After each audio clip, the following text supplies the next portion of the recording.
According to the influential German magazine Spiegel, the current German ambassador to Kiev, Martin Jaeger, who was appointed to Ukraine in 2023, meaning he has held the position for less than 2 years, will become the next head of Germany's Federal Intelligence Service, better known as the BND. According to Spiegel, which cites its own sources, this decision has already been approved by Federal Chancellor Friedrich Merz.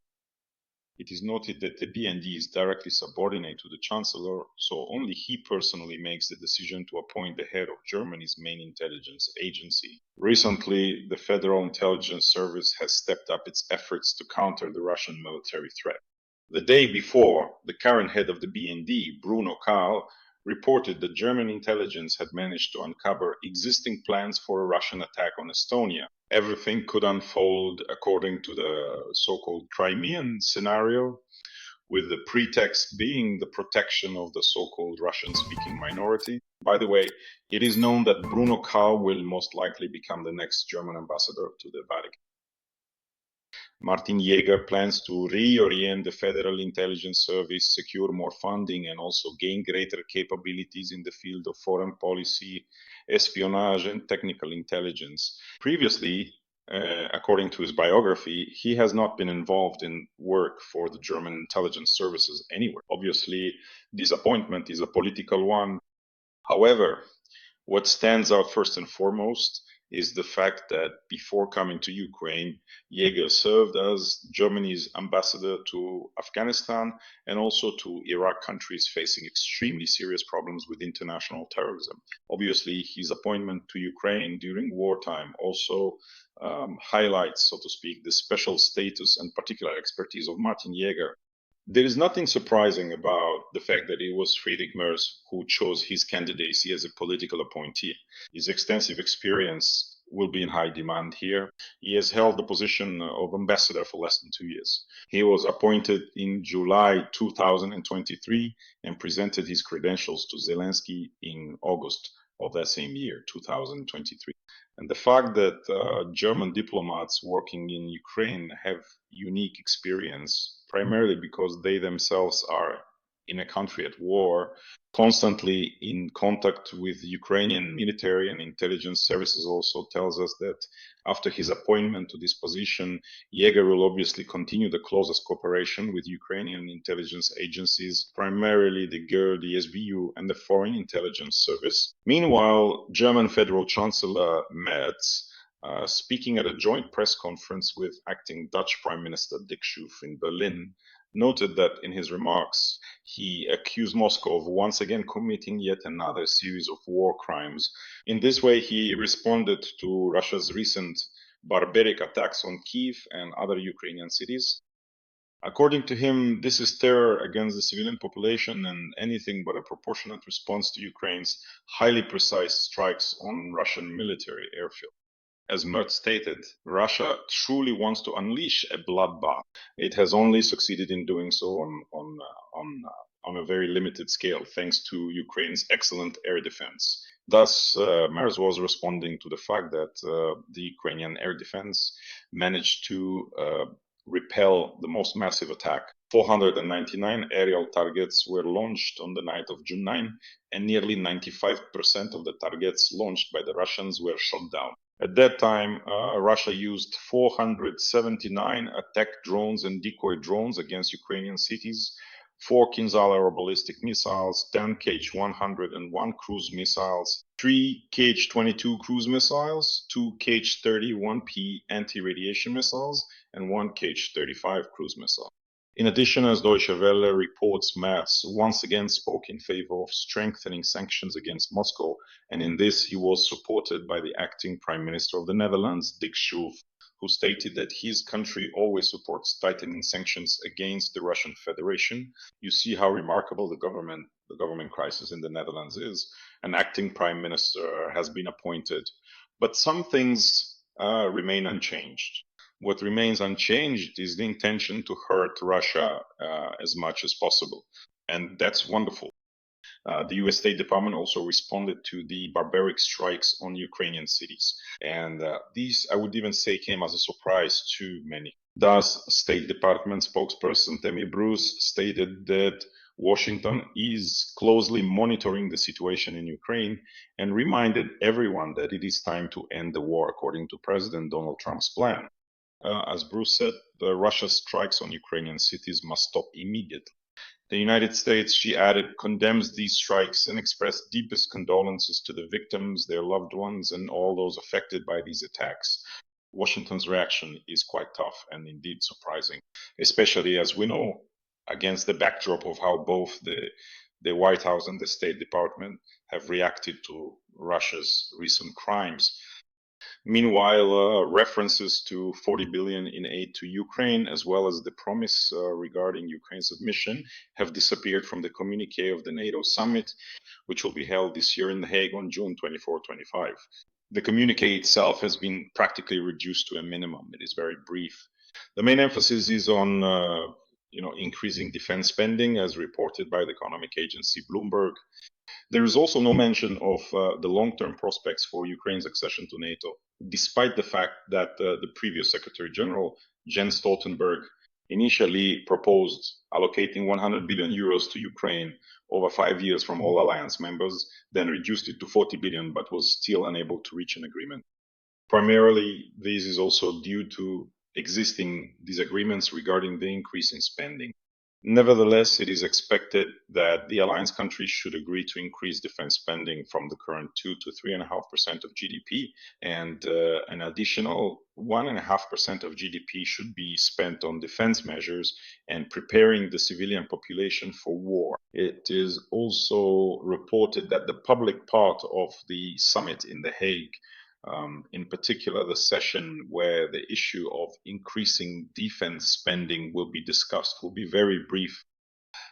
This is being done for one reason only, to avoid a possible public quarrel between Donald Trump and the other leaders of the member countries. How delightful. Look at them already taking care to ensure there isn't wisely taking care to avoid any conflict and anything that could provoke the American leader into a public showdown with the allied countries.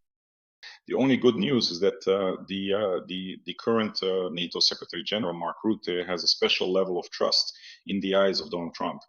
In particular, he has repeatedly acted as a mediator in the past, managed to resolve a conflict at the last NATO summit, and in any case, let's say, always acts as constructively as possible and has found the right approach to the American leader. In short, everyone is hoping that there won't be any public quarrel in The Hague, all the more so since the president of Ukraine, Volodymyr Zelensky, will also be going there. And for a while, his invitation from the alliance was in question. But now, as we know, he has already received an official invitation and will be heading to The Hague on June 24th, 25. It's a symbolic place, you have to admit, the Hague Tribunal. And this is also where the NATO summit is taking place. In short, I'm sure journalists will have a field day savoring these details and obviously will play up, let's say, the coincidence that this summit is being held in The Hague. In a word, there will be plenty to make Kremlin propaganda very nervous amid everything that's happening. By the way, today there's yet another reason for Kremlin propaganda to get, let's say, very agitated. This is primarily because today the president of Serbia, Vučić, is arriving in Ukraine on an official visit. The very same Vučić who was recently received with great pomp in Moscow during the Victory Day parade celebrations on May 9th. In short, they were counting on him, but then it turned out that Serbian defense factories were producing ammunition for the needs of the Ukrainian army. By the way, there was an explosion there later on. It is suspected to have been sabotaged by Russian special services. While the State Department is still debating and deliberating on what to do next, the European Union has already planned to introduce a complete ban on the purchase of Russian oil products, including oil that comes in through the back door. As stated by European Commission President Ursula von der Leyen, we are imposing a ban on the import of petroleum products based on Russian oil. The new 18th package of sanctions also provides for lowering the price cap on Russian oil from $60 per barrel to $45. The key problem is that despite the fact that since February 2023, there has been a direct embargo on the supply of oil from Russia to the European Union, nothing prohibits purchasing cheaper Russian oil from intermediaries who process it. And it is primarily companies from India and Turkey in particular that profit from this. In just the first quarter of this year, European consumers across the continent imported in total approximately 450 zero barrels of various different types of fuel from these intermediaries. That's the figure. So they've decided that it's really time to put an end to this.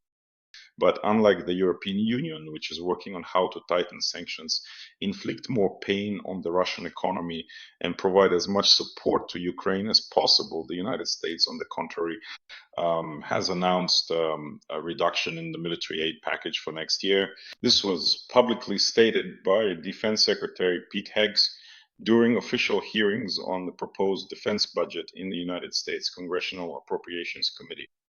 It is reported that, according to Hegseth, the current US presidential administration holds a completely different view of the Russia-Ukraine war, and therefore the budget will be reduced.